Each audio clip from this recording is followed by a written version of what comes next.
जेव्हा आपण अधिकाऱ्यांची भाषणं ऐकतो तेव्हा ते म्हणतात, मी खूप सारी पुस्तकं वाचली नाही, मी एकच पुस्तक खूप वेळा वाचलं. म्हणजे खरंच का, की एका विषयासाठी एकच पुस्तक वाचायचं असतं का? मग कसं वाचायचं? किती वाचायचे? त्याच अनुषंगानं ही PBS आहे, पॅरेंट बुक सिस्टीम. सांगत नाहीत लोक काय असतंय. बघा, प्रत्येक सब्जेक्टला ना तुमच्यासाठी जेव्हा तुम्ही चूज करता, निवड करता, चर्चा करा, कधी पण तुमचं पुस्तकच तुमचं या स्ट्रगल मधला, या संघर्षातला, या प्रवासातला साथीदार आहे, पुस्तकच. तेव्हा जसं मित्र निवडताना, साथीदार निवडताना विचार करावा लागतो, तसंच या प्रवासात पुस्तक निवडणं हे सुद्धा सगळ्यात महत्वाचं आहे. पण त्यामुळे त्याचा विचार करूनच पुस्तक निवडा. पुस्तक म्हणजे कोणतं? तुमचं मेन पुस्तक. तुमच्या प्रत्येक सब्जेक्टसाठी तुमचं एक मेन पुस्तक असणार आहे, आणि तेच तुमचं असणार आहे तुमचा पालक, तुमचा मायबाप, तुमची पॅरेंट. म्हणून त्याला नाव देतो आपण पॅरेंट बुक सिस्टीम. कारण जगात तुमच्याशी सगळ्यात इमानदार कोण असेल तुमच्यापेक्षा पण तुमचे मायबाप. म्हणून ते पुस्तक तुमचं पॅरेंट आहे. मग काय म्हणून पॅरेंट?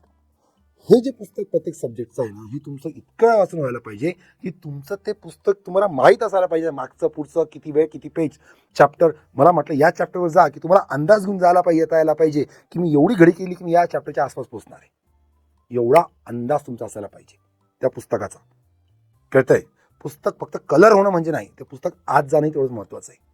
पण असं होत असताना फक्त एकच पुस्तक वाचताना तुमच्याकडे वेळ पण आहे, हे पुस्तक तुम्हाला खूप वेळा वाचायचंच आहे. त्याच वेळी तुम्हाला PYQ पण करायचे, PYQचं एक्सप्लेनेशन पण करायचंय, स्पष्टीकरण पण करायचे, काही टेस्ट सिरीज पण सॉल्व्ह करायचे, बरोबर आहे. सोबतच काही एक्स्ट्रा नोट्स भेटतात, त्या पण वाचायच्या असतात, एखादं बुक एक्स्ट्रा वाचायचं असतं. हे सगळं PYQ, MCQ, टेस्ट, एक्स्ट्राचे बुक्स, हे जेव्हा पण तुम्ही वाचता तेव्हा बॅकअप द माइंड तुमचं हे असायला पाहिजे की माझ्या पॅरेंट बुकमध्ये, माझ्या मेन मुख्य पुस्तकामध्ये यातली माहिती आहे का. जेव्हा पण नवीन माहिती भेटते लगेच ती तेव्हा अंडरलाईन करा, नंतर लिहा, किंवा तेव्हाच्या तेव्हा तुमच्या मेन पुस्तकात कुठंतरी कोपऱ्यात लिहून ठेवा, किंवा त्याच पुस्तकाला एक बाजूला एक दुसरी नोटबुक लावून ठेवा, पेजेस लावून ठेवा आणि त्यामध्ये लिहून ठेवा. कळतंय? कारण ते तुमचं पॅरेंट बुक आहे. परीक्षेला तुम्हाला तेच पुस्तक रिवाईज करायचंय. कळतंय?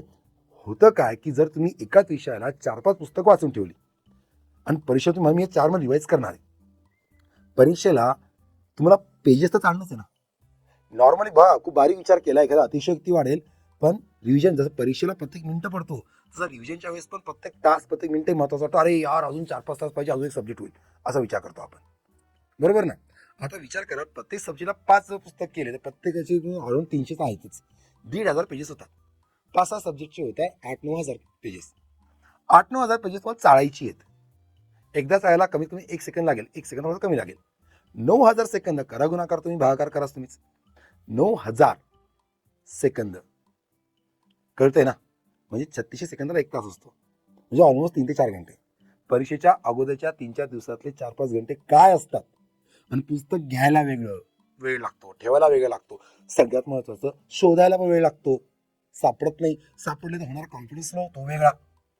पण जर तुमचं एकाच वेळी सगळं असेल तर म्हणजे 6 सब्जेक्ट 6 पुस्तकं, 6 म्हणजे एका सब्जेक्टला 1 पुस्तक, कसलं भारी, लय बाप काम होऊन जातं. कळतंय? पॅरेंट आहे तो, पॅरेंट बुक आहे. कळतंय? म्हणून पुस्तकाची निवड, हा, पण असं करताना पुस्तकाची निवड प्रॉपर करा. अरे पुस्तक असं निवडसाल की बाकी ठिकाणी जास्त डेटा सापडतोय आणि ते टाकता टाकता तुम्हाला खूप वेळ चाललाय, तर पुस्तक निवडतानाही महत्वाचं घ्या. मित्रांशी, गाईड सोबत, मास्तरांशी चर्चा करा, मग डिसाईड करा. कळतंय? खूप फायद्यात राहणार तुम्ही या गोष्टी, मला सांगसाल तुम्ही नक्कीच की नाही डॉक्टर मी केलंय, फायदा झाला. चालेल, भेटू, तोपर्यंत हॅपी रीडिंग.